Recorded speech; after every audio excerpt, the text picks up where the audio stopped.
Welcome to the Clear Path Podcast, everyone. Here for our weekend edition episode, our Warriors Weekly, combined with a little bit of around the NBA. If you've been interested in our content for a while, please like, subscribe, smash that button. You know, everyone loves us, so just keep on doing it. And that's the best way probably to support us. But just to get right into the content, the NBA started this week. Honestly, been a crazy week for me. I've been trying to catch up on as many games as I possibly can. I just want to be quick here, so let's just go over a few things I thought were interesting. First off, the Suns never being healthy. I mean, we saw Bradley Beal. He was injured, obviously, during the first game versus the Warriors. And then Devin Booker had a toe injury, and I think Devin Booker's not playing tonight versus the Jazz. So what'd you think about that? Already starting out with injuries? I know that's not something maybe you expected, or is it something you expected? Yeah, I mean, I didn't expect them. But I think if they do become like a long-term problem, like I think not part of many people's calculus with the Suns preseason was the fact that Booker missed like how many games last season? Like maybe 30? Yeah, he missed quite a bit with a groin injury, I think. Bradley Beal missed some time. Like Yeah, if Bradley injuries Beal is all becomes the a end of the problem, season. Yeah. if injuries become a problem for the Suns, then I think we're looking at like a much murkier, darker timeline for them. I don't think any of these things seem that serious, but yeah, All I think they'll right. be okay. Next up, we got to talk about our man, James Harden. So obviously came to the Sixers camp, I believe is what happened. Wanted to get on the plane to go to the game, but was denied access to the plane and denied access to go on the road trip to Milwaukee. Thoughts on that? I don't know. It just feels like an exhausting situation that Yeah. James Harden creates for himself literally at like every other year. Yeah. So at this point, I think he'll get picked up by some. I mean, he's not going to end up like Carmelo here, right? Like James Harden is too valuable for that. But Yeah. I these situations need to stop. Yeah. It's I actually think that's what the CBA was maybe the supposed to third do. time. But if clearly Right. it hasn't done it for James Harden, I mean, he kind of defies all logic sometimes, it Yeah. feels like.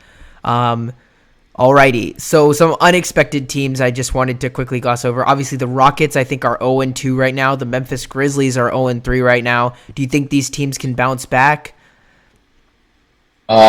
Grizzlies lost Steven Adams, and I think This that season? there are just limits to And Desmond no jaw. Bane as your primary. Hmm. No jaw. I personally wouldn't really worry too much. I don't think I think the Grizzlies are a team that um, generally is able to show like good effort every night, which is more than you can say honestly for most teams, and I think that alone will give them wins. Hmm. Um, so I think the Grizzlies can make the playoffs and be fine. They're just gonna have to probably do a 500 until he comes back. Okay. Well, what about fool's gold or real gold? Do you think the Pelicans and the Thunder are going to continue on their reign? I don't know. Pelicans are. I mean, I think Pelicans have always had a high offensive floor, or well, offensive floor and offensive ceiling, high ceiling too. Yeah. I think gonna have to wait a few more games on them. OKC, I'm excited in. I'm excited about Chet looking really good, and I'm excited about his defensive presence. I think that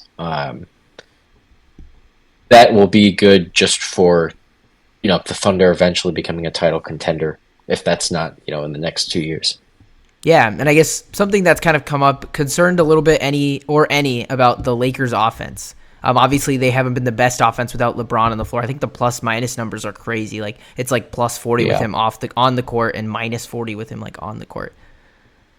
yeah. I mean, I think the Lakers just have to sort of recreate what they had last year Yeah, towards the end of the on season. offense, which was like an interesting blend of everything. I think that the Lakers have to try and recreate that with new pieces, but I'm pretty confident they'll be able to. Hmm. Um, I think the only worry for the Lakers is I still am not confident in like some of these new additions in the same lineups, and I don't know how they're going to work with AD. But yeah, I think they'll be fine. All right. I guess last but not least, any surprises that you found in the first week of the NBA season? Obviously, not exactly a full week now, but almost. That you found that you kind of wanted to touch on a little bit. Any surprises? Yeah, I mean, honestly, I think it would be more about the Warriors for me because that's what I've paid the most Yeah. attention to. I think I'm kind of surprised at how bad Portland looked. I mean, this was before Anthony Got injured. Yeah. was ruled injured, which I think was only what 2 games, right? Yeah. I think maybe after one Um, game, honestly. Yeah. was it okay? Well, I still within the first few games, I don't think Portland looks very good. No. And to me, if that continues within the first 20 games, then uh, this lineup starts to become in the tanking conversation again, honestly. Hmm. And I think that would obviously be a huge letdown for Trailblazers fans, Yeah. but also, wouldn't speak well to like some of these players wasting like a lot of their prime years. So Portland's a team to watch in terms of like, are they going to be horrible? And then on top of that, Scoot hasn't had a first few like two games. Again, I'm not worried. It's literally like a rookie point guard. Hmm. And I think that the speed of the NBA has just been a bit of an issue. But within the first 2 games, um, if Portland continues to look bad, that would disappoint me. I had higher hopes. Yeah, I think one of the biggest surprises for me this season so far has been the Orlando Magic, and on the opposite side, the Houston Rockets. Just to touch a little bit on them, the Orlando Magic, I feel like have been playing really well. They had 2 top 50 players, I think, in like the NBA poll or whatever. People saying like Patrick Beverley saying they should be much better, and I agree with him in that statement. Sure. So this year, I think they're showing a little bit of their potential. The East has some interesting like teams. Like I don't want to shout out the Hornets necessarily, but they've been playing better than I thought.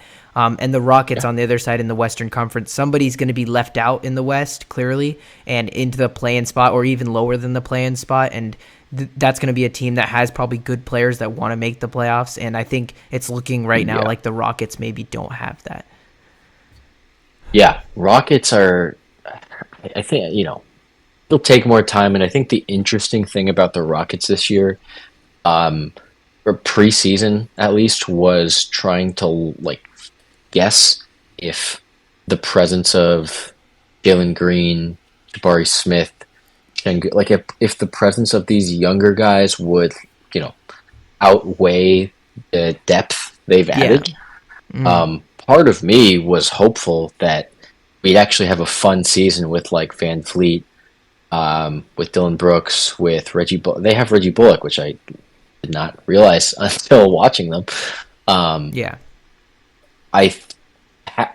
it's only been 2 games. Again, I'll say this is the NBA. I think any reasonable sample size will take probably 10 to 15 minimum.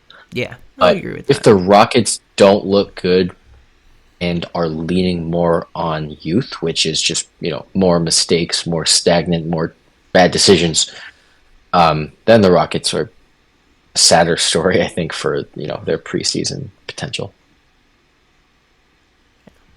Well, all right. That finishes up for our around the NBA part, I guess, of this kind of segment. But let's dive into our favorite team, obviously the Golden State Warriors. So this has been an interesting week for them. 1-1 now after losing to Phoenix, kind of unfortunately on opening night, shooting very poorly. Obviously, the Sacramento Kings, Steph Curry really stepped up, scored 41 points. I feel like the team played much better. What are your kind of opening thoughts on the team, and what'd you gather from, like, I guess this first week of basketball, so to say? Yeah, so much stuff has happened. It's only been 2 games, but it's 2 games of the Warriors that we didn't see a team like this, it feels like, at all last year, Yeah, because of the new additions and because of seemingly, enhanced second unit. The most interesting part of the first 2 games for me has actually just been CP3 and how CP3's units look. yeah, And when I say units, I just mean like the lineups that he's involved in that have been excelling, are really interesting. And I feel like the Warriors have actually managed to find a pretty good rhythm in the rotation over 2 games. There's a lot more to discover. We still haven't played pods at all, if I'm remembering No, correctly. we have not. And that's not because pods is like sorry or something, right? It's just because pods hasn't been needed or useful necessarily compared to Steph or CP3 in these last two games. But CP3 lineups to me look really good. Honestly, I think if they can play like this 7 out of 10 games, this is like a top 10 second unit in the NBA. Like they look really solid. Hmm. Of course, problems with Wiggins and Clay haven't played amazingly the past two games, so that might be part of the reason. But do you think like this second unit is legit? I mean, I feel like it's gelling very nicely. Yeah, I feel like for me, I actually take something away a little bit different, like than Chris Paul. The biggest thing I'm noticing, so first off, just right off the top, we lost our home game. Weird. We won our road game. Also weird. Very different than last year. Just to hit on kind of the points of last year, we were like well below 500 team, I think, on the road last year. 9 game lose streak on the road to start the season, right? We Yeah. were I mean, I think it was 11 actually. Yeah. 11-30. Yeah. Warriors were 11-30 on the road last year. Yeah, and so we were quite terrible. Excuse my language, I guess. And this year, I think it's obviously very different. The team has a totally different vibe, and I think Mm-hmm. that really has helped the team overall. In terms of Yeah. we're more together on the road, we're more cohesive, and getting a road win so early against such an elite team like Sacramento kind of shows us. I feel like that this team is a little bit more together. So that's like, I guess, the first check mark is kind of the vibes check mark. The vibes check mark for me on this team is good. Also makes the vibes check mark for me great is the fact that the young players are getting to play. I feel like last year there was really like Yeah. this weird issue of like, do we play young players? Do we play old players? The young players are sorry, but the old players are good, but they also get injured and stuff like that. And this year I feel like it's completely different. So we have obviously Jonathan Kuminga playing, I mean, significant minutes this year. He's averaging around 23 minutes, and Wiggins, on the other hand, is Yeah. averaging like 27. So he's averaging pretty close to Wiggins. And also Moses Moody averaging almost 20 minutes, with GP2 Yep. also averaging 20 minutes is the big difference to me. And I mean, I know you've thought this because obviously we've been texting back and forth, but I mean, Moody has been playing like an absolute dog. I mean, like he's probably been one of the best bench players for us. And I mean, just to highlight kind of what he's been doing. I mean, obviously this isn't sustainable, but he's shooting like 72% from the field, almost 50% from three, and he's making all of his free throws. But I think even more than that, you're seeing him go for steals and things of that nature, kind of imitate GP2 and not really commit as many fouls, which is something that they worried about for the Warriors last year. He's much more Yeah. disciplined than Jonathan Kuminga. So that's my biggest takeaway is just the rookies playing really well. Not Yeah. rookies, I Yeah. guess third-year player. Yeah. Well, they're still the rookies in our eyes Yeah. because They're the Warriors yeah. rookies, yeah. But yeah, he's having a good time shooting. He's hitting a lot of like semi-contested threes. It's good stuff to see. I think we need more shots to know if his shooting has improved. But the thing I'm taking away is like being a much better defender, especially like in these passing lanes.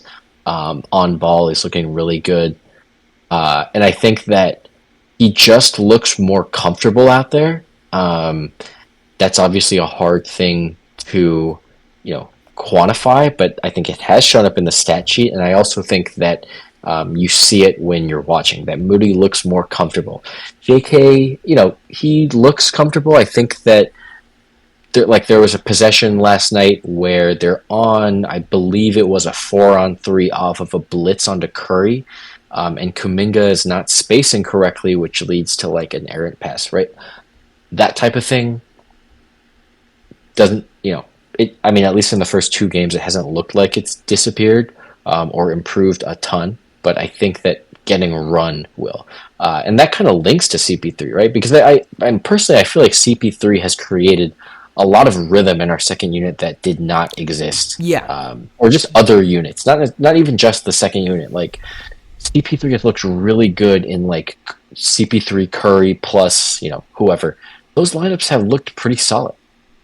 Yeah, I think the biggest thing that I noticed that I am worried a little bit about that, just to kind of I guess put a dampener on your enthusiasm for CP3, is the ending lineups with CP3 are a bit awkward. I gotta say, where it kind of looked like there at the end of the Sacramento game, Curry obviously was getting double teamed, and I think Curry looked at Chris Paul like he kind of looks at Draymond Green as that kind of that guy who can facilitate the 3-on-2, the 4-on-3 types of breaks that he gets. Mhm.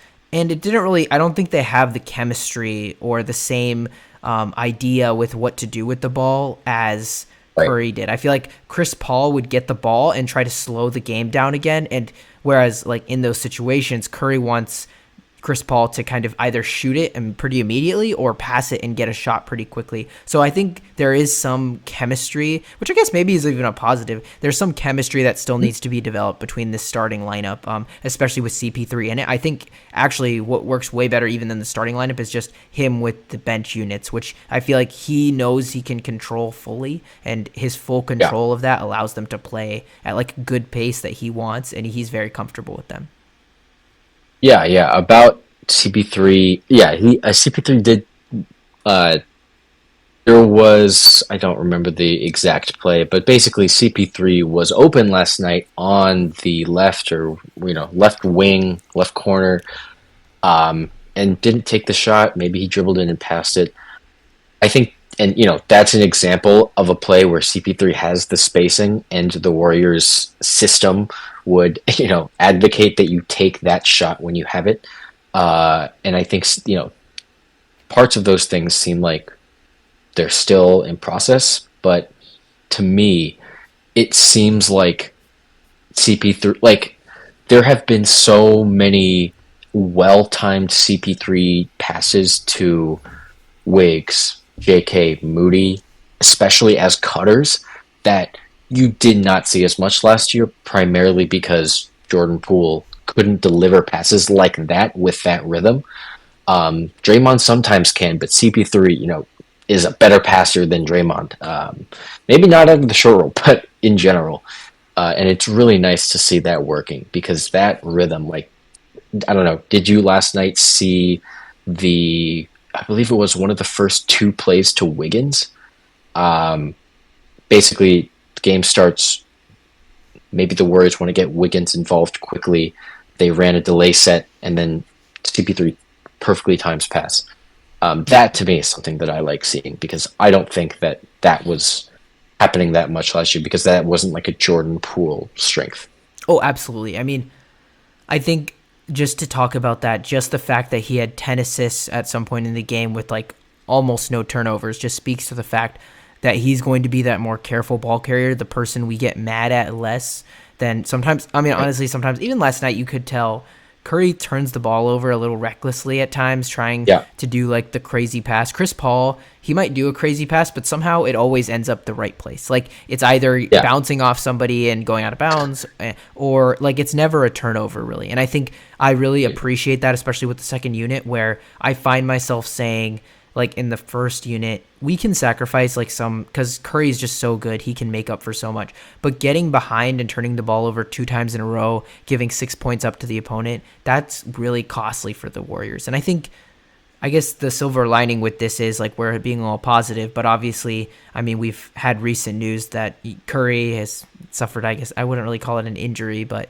might not probably be not an playing injury. It's probably, Sunday just because of his icing of his foot, and Jonathan Kuminga just showing. yeah, But I think that speaks to how this year is probably not going to be Curry playing 82 games, even no, 70 definitely not. games, maybe not even 65 games. So I think we should definitely keep in mind that Yeah, I our think Curry is 35. He's going to turn 36 this year. yeah, wow, he's old. And while yeah, while that hasn't honestly shown up that much on the floor in terms of conditioning, like, honestly, I don't think there's been a Steph Curry game recently where I'm like, wow, he looks like gassed. Like, he Oh looks yeah, no, 36. maybe in the Like, playoffs, but that's maybe, it.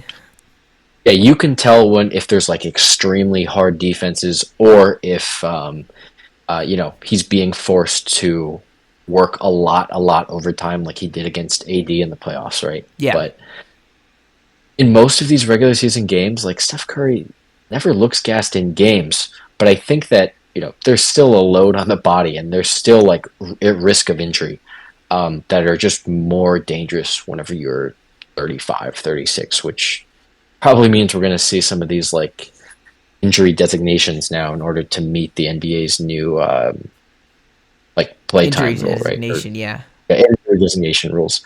So yeah, I don't think it's too much to be concerned about, but definitely something to watch out. Like Curry is not like 25, he's not like 30 even. Yeah. All right. So I have a couple questions for you here just to kind of go over the Warriors for some of our viewers, maybe with less attention span and don't want to hear us like rant about them, but just some kind of quick answers. Who has kind of been your like most improved player you feel like of the Warriors team compared to last year? Most improved players, definitely Moses Moody. Yeah.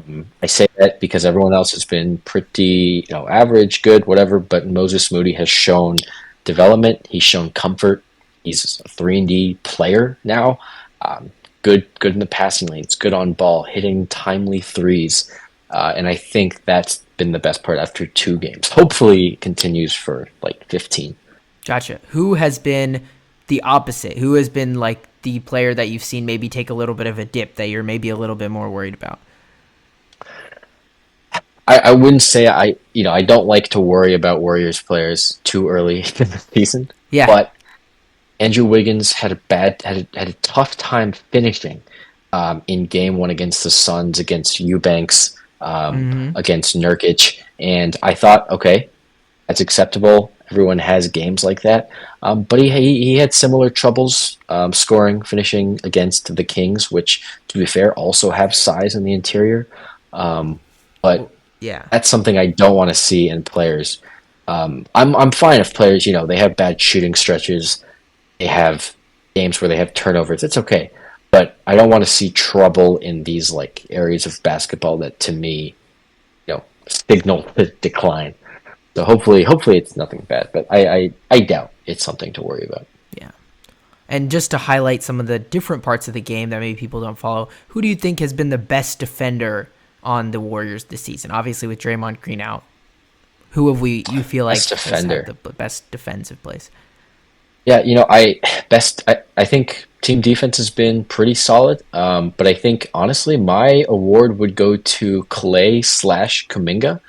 Okay. Clay, because I think he did actually a great job trying to contain, and not trying to containing Kevin Durant game 1, and I think he did a solid job game 2. And I think he's staying long, he's staying physical. He's not getting beating. He's not getting beaten easily by guards, and I think that is something I like to see, because to me it signals that, okay, we still have like a great passable defender on our wings, and that's something the Warriors definitely need to keep.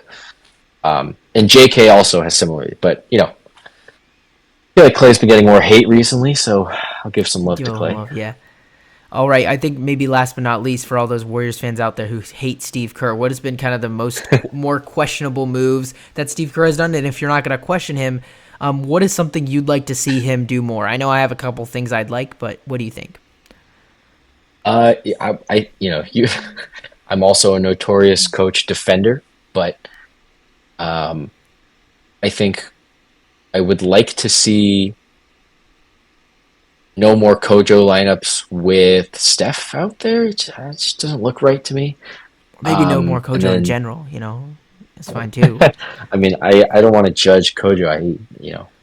I thought he was a league average guard in Detroit. I don't know where he played last year if it wasn't in Detroit, but I liked what I saw. I just don't like the lineup. And then the second thing is, people were complaining about Kerr taking Curry out in these like moments where Curry's on a run, or they can take advantage of the other lineup. And I don't want to see that, because not only does it make everyone sad when Curry gets taken out in those moments, Yeah. But it also makes like fans mad, and it's just not a good situation. I feel like if Curry can give some run in those moments, there'd be nothing wrong with that. But again, I don't know. Maybe it's like a load management directive or something. I guess my biggest thing that I wanted to harp on is I think Moses Moody has earned himself more playing time, and I think he's earned it over GP2 and Kojo. I think they just both I think GP2 should be playing like significant minutes, but not the 20 minutes he's at right now. I think more like 15 to I think 12, and get yeah. Moses up to like 25 to 30. Honestly, I think he's one of our best bench players, and Yeah, I mean, I think GP2 is just one of those guys that you play when you have a good situational defensive matchup, right? Like yeah, I mean, Kings, there's always good guy good to matchups play. I though. Honestly, think so. Yeah, because I mean, like if you look at like Devin Booker, he's not a great matchup, but that's we had GP2 guarding him too, and then we had GP2 yeah. guarding De'Aaron Fox, and I'm sure when we play the Rockets, we'll have GP2 guarding Jalen Green. Like then the next Yeah, game versus Pelicans, we'll have that's a night to GP2 feast. guarding we'll have GP2 guarding somebody else, like who the hell, Alvarado. Like there's always gonna be Yeah, someone for him to guard, you know? but I just think that he's such like a weapon defensively whenever he has the good matchups. If Yeah, I you could have an can't not play honorable him. Yeah, mention, yeah, if I could have an honorable mention for like defender this year, it'd be GP2 is so he's just like an amazing defender in like the vision he has.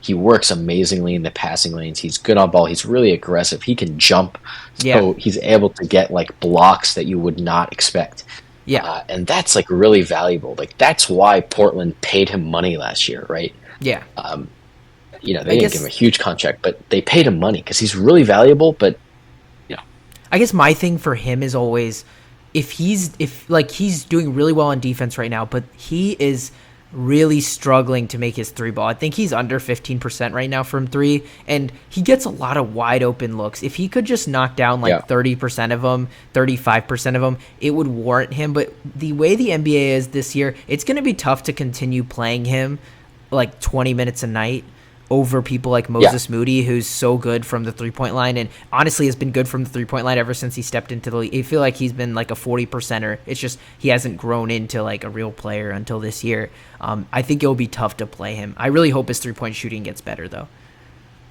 Yeah, I mean, that's always been the biggest issue. I think another Yeah. thing that has to improve is just the willingness to like let it fly, Yeah. um, because in the modern Probably NBA, go together. that's also a thing. That's also a thing that matters, right? It's not just can you make the threes. It's also if you let it fly and are average or a little above average, teams will respect you and you will space the floor.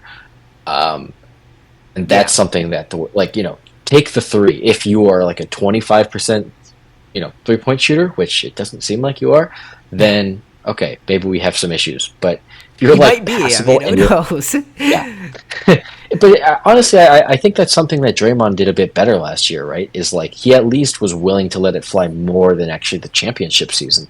Yeah. Um, Yeah. and I think that's better because it's not like, oh, we want these two guys taking shots, but if they're willing to shoot it and teams will respect it, then it will convert on offense.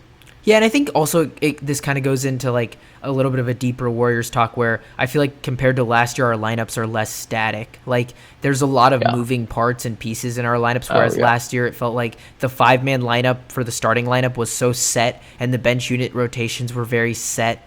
And we just kind of like experimented Yep. a little bit. But this year it's like we can have a different 5 guys out entirely, like making up. Like sometimes Clay could play with second unit, or Wiggins, or Chris Paul. Chris Paul pretty much always will, but Yeah. like different starters will play, and so it's just like such a different feel each time that I feel like we're obviously still figuring that out to make it the optimal, but that makes it more adjustable and more fun. I feel like too. Yeah, yeah, no, definitely. I think that there will be like set reliable units discovered probably by at least the midway point in the year. But I do like the fact that, especially with like Dario Saric, I think he's even giving us a lot more options, right? Um, just as like a 3-point threat and a playmaking threat, although not to like the highest degree, but because he is that, it's really reliable to have him out there, and it allows us to tool so much more than it did with JMG last season, and even with like Dante last year. Yeah, And I think that could be really positive for the Warriors, just having another like big kind of big. Yeah, he's big, right? Yeah. Would you would describe Darius Arch as a big? He is a big. He's not a traditional big, but he's He's a big. big. He's big. He's the biggest guy on our Yeah. team. So I mean, we gotta call him big, okay? Yeah. So you know, just having his unique stretch five ness, stretch four probably is closer, but stretch four, stretch five on the team, I think is just really valuable, and it should, to me, like allow the Warriors to have, you know, much more success and much more ease even navigating rest, right? Yeah. That's something we're going to see this year. Like Draymond already has an ankle sprain. He's coming back this Sunday, right? He's coming back. But Yeah, it's this Sunday. but despite that, like Draymond also will be on. Draymond will get injuries from night to night, I believe. Yeah. As Physical will player. Steph, as will Clay, right? Yeah. Like these are guys that have to think about playing back to backs now, and just whenever you have those complications. Last season, man, I remember Adish. I would just like wake up, check a lineup, see Anthony Slater tweet something, and I would just I would just face pump thinking about the lineup we were going to have to trot out there instead. Yeah. And this year, I think it will not be that bad just because Saric and CP3, and yeah, I mean honestly, Saric, CP3, Moody are giving us so many more options. It seems like. Absolutely, yeah. And we haven't even got to see Pajemski or really Kuminga. I feel like Kuminga's Right. been good, but he hasn't had one of those Yeah. statement games that I think he's going to have this We year. saw TJD. TJD got some run. Yeah, he got like 5 minutes. Turns out the Warriors got a playmaker here. Yeah. Got a nice rim runner. Good with CP3. I feel like that's going to be most of his minutes this season. Yeah. Yeah, in the second Yeah, I unit, think third so. Unit. Yeah. Yeah. But all right. Interesting guy. So just to kind of sound it out, we're going to do what we did last year. Didn't always go so well for us. Most of the time we were wrong, but that's okay. One day we'll be sponsored by like DraftKings and do this and it'll be for real. But all right, the Warriors have the Rockets on Sunday, the Pelicans on Monday, and then the Kings on Wednesday, the Thunder on Friday. And then they have the Cavs on Sunday. But out of those 4 games that I said, the Rockets, Pelicans, Thunder, and Kings, how many do you think the Warriors will win? What do you think their record will be over this next 4-game stretch? Honestly, if the Warriors can continue their good vibes from last night, despite almost giving the game away at the end, I think the Warriors can go 3-1 here. I like Houston. I honestly think that Houston is a team that's going to take some time. If they are legitimate, it'll take them some time. By legitimate, I mean like, play in. But Yeah. if they are, it's going to take some time, just a little time. I mean, Ime is installing a new system. Yeah, that's true. Different defense. Installing entirely. a new system takes time, right? Even with good defenders, or Dylan Brooks especially, I would expect the Warriors to take Houston. I think New Orleans is like an offensive toss-up. I think Sacramento, when they visit the Warriors, is going to be another chance for Steph Curry to dominate. Yeah, I think I would take them like 3-1, maybe 2-2. So what do you think about the Thunder? Obviously, it's our first NBA in-season tournament group play game. Also, I forgot to add that part in. Wow, that sounds weird to say. Yeah. So we'll super be up for that game. I mean, with what Draymond's comments about the in-season tournament are, but right, yeah, he's in a brand new commercial, starring like the NBA's feature commercial for the in-season tournament has got Draymond in it. So the Warriors are locked in, right? Yeah. I think that will be the hardest game to win. Yeah, that's a game where I'm thinking that it could be one of this, like, Shea has looked amazing to start the year. I would not be surprised if Shea, people love to do early MVP conversations. Like that will probably come out after 1 week. I think Shea could sneak himself into like some sort of top 5 placement this year, just with how young he is, because you have to play 65 games now, right? Yeah. So 65 games, I think Shea will meet. He's gonna have like an insanely nice offensive year. He's just looks so amazing finding his spots. all this stuff is going to be happening, and I don't know. I think it might be a good game for Shea to like dominate on the offensive end, right? Yeah, on national TV. Um, right, and I think that's something the Warriors might have a tough time with. Shea is like a really interesting matchup issue for the Warriors, just because of how long he is, but also how he plays. It's going to be tough. Yeah, Um, and the Thunder are good, so well, we'll see. Don't crown them yet. They might be good. yeah. I mean, okay. I guess I should say they're looking good, and Shea is a first team All NBA from Basically, last year, so supposed to right? be good. So, but yeah, Yeah, well. All right, guys. I think that kind of sums it up. 3-1 is what I also think the Warriors will go. I'm hoping 3-1. I hope we end up winning that NBA in-season tournament game, just so it'd be kind of cool, like just kind of a yeah. thing on top. I don't actually hope that we make it to the semifinals and finals though, because I don't want to play the extra game.